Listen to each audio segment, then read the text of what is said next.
اللہ اللہ المستعان. یہ مسئلہ جو ہے بہت ہی نازک ہے.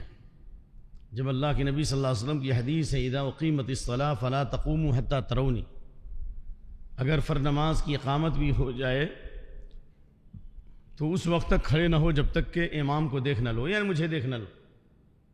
کیوں؟ اس لیے کہ حضرت بلال رضی اللہ تعالیٰ عنہ کا چہرہ ادھر ہوتا تھا مثال کے طور، اور صحابہ جو بیٹھے ہوتے ان کا چہرہ قبلے کی طرف. وہ دیکھتے تھے کہ جیسے آپ صلی اللہ علیہ وسلم حجرے سے نکلے اقامت شروع کر دیتے.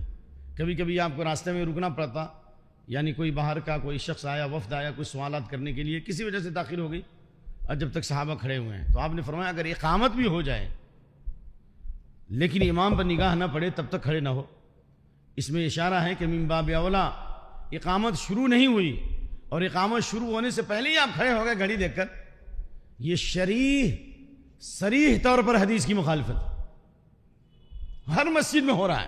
ہم جس مسجد میں وہاں بھی ہوتا ہے بار بار بتانے کے بعد بھی، اور جانتے ہیں کتنے 2 منٹ پہلے کھڑے ہوتے ہیں لوگ. تو اس لیے جو ہے اس کا جواب جو ہے حضرت عمر رضی اللہ عنہ کے پاس تھا، اور حضرت عمر کا جو جواب تھا وہ درہ شریف ایسے لوگوں کو. تو لہذا اس سلسلے میں عرض یہ ہے کہ جب تک امام کو نہ دیکھیں، اور امام کو دیکھنے کے ساتھ اقامت بھی شروع ہونا ہے، امام کو مؤذن کو چاہیے کہ دیر نہ کرے اقامت میں. وہ بھی یہ مؤذن اکثر بیوقوف ہوتے ہیں، معاف کرنا بھائی، اکثر بیوقوف ہوتے ہیں مؤذن، بڑی تاخیر کرتے ہیں. نہیں، چاہے امام آئے نہ آئے، اگر آپ کو نظر آئے کہ وہ مصلی پر آنے سے پہلے بھی اگر وہ داخل ہو رہا ہے اور آپ نے اس کو دیکھ لیا تو اقامت شروع کر دیجیے. تو خلاصہ کلام یہ ہوا کہ اگر امام نہیں آیا اور ٹائم ہونے پر آپ کھڑے ہو جاتے ہیں، آپ حدیث کے خلاف عمل کر رہے ہیں. آپ کا یہ دلیل یہ ہے کہ اللہ کے نبی صلی اللہ علیہ وسلم بنی عوف کے قبیلے میں گئے صلح کرانے کے لیے. اختلاف تو ظہر کی نماز تھی اور آپ کے آنے میں تاخیر ہو گئی.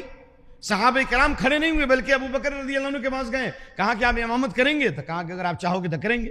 جیسے ہی ابو بکر صدیق رضی اللہ عنہ نے امامت شروع کی، اللہ کے نبی آ گئے صلی اللہ علیہ وسلم. ابو بکر رضی اللہ عنہ پیچھے ہٹے، آپ نے اشارہ کیا کہ اپنی جگہ پہ رہو، پھر بھی پیچھے کے پیچھے ہٹ گئے، پھر آپ نے آگے بڑھ کر امامت فرمائی.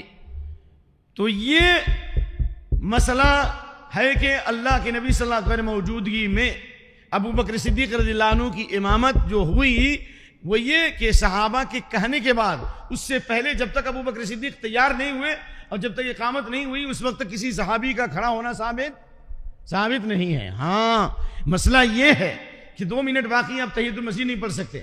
تحیۃ المسجد نہ پڑھنے کا مطلب یہ نہیں کہ آپ امام کے پیچھے آ کر کے یہ امام آپ صف لگائیں، نہیں، آپ کھڑے رہیے دائیں بائیں کہیں کھڑے رہیے، لیکن سب بندی نہیں کریں گے. سب بندی کرنے کے لیے ضروری ہے کہ اقامت شروع ہو اور امام کی رؤیت نصیب ہو، امام کو بھی دیکھیں اور اقامت بھی ہو، اس دونوں کے ساتھ کھڑے ہوئی ہے.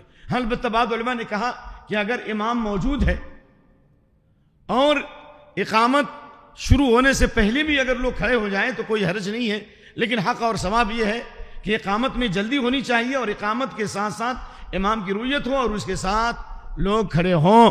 بعض ائمہ جو ہے حی علی الفلاح پہ کھڑے ہوتے تھے، یہ ان کا اجتہاد تھا، اللہ تعالیٰ زیادہ جانتا ہے، واللہ اعلم.